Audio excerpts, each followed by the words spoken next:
Киев үзәгендәге Днепр кунакханәсен полиция камауга алды. 10 сектор вәкилләре булган бу кунакханә тирәсендә атышлар булды, 3 кеше яраланды. Полиция килеп 2-3 сәгать узгач 10 сектор отельдән чыгып китте.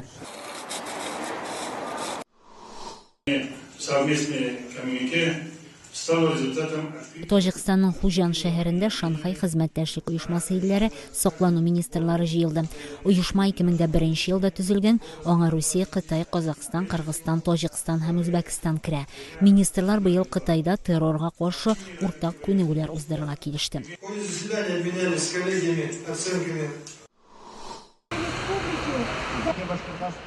Уфада Русиянең Кырымны аннексияләвен яклап узган җыенда 1000 кеше катнашты. Урам җыеннан сәяси фиркалар оештырды. Халык кулларына Русия байраклары тотып чыкты.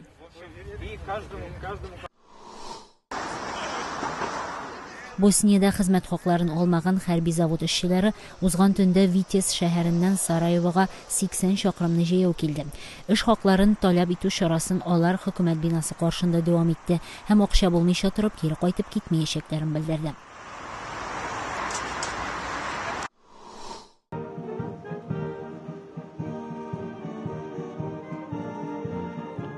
Сербия башкаласы Белградка 2 көнгә Чехия президенты Милош Земан килде.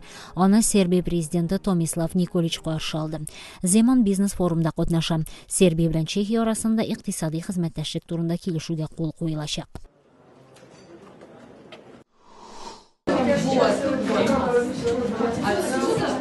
Мәскәүдә homofobиягә каршы атна игълан ителде. Аның максаты лесбиян, гейлар, бисексуаллар һәм трансгендерларның проблемаларына игътибар җәлеп итү. Алдан хәл ителгән булса да, Мәскәүдәге бер клуб ЛГБТ активистларына анда үз чараларын уздырырга мөмкинлек бирмәгән. Атнаны ачу тантанасы провокацияләр булмасын өчен алдан игълан ителмәгән аерым бер урында узды.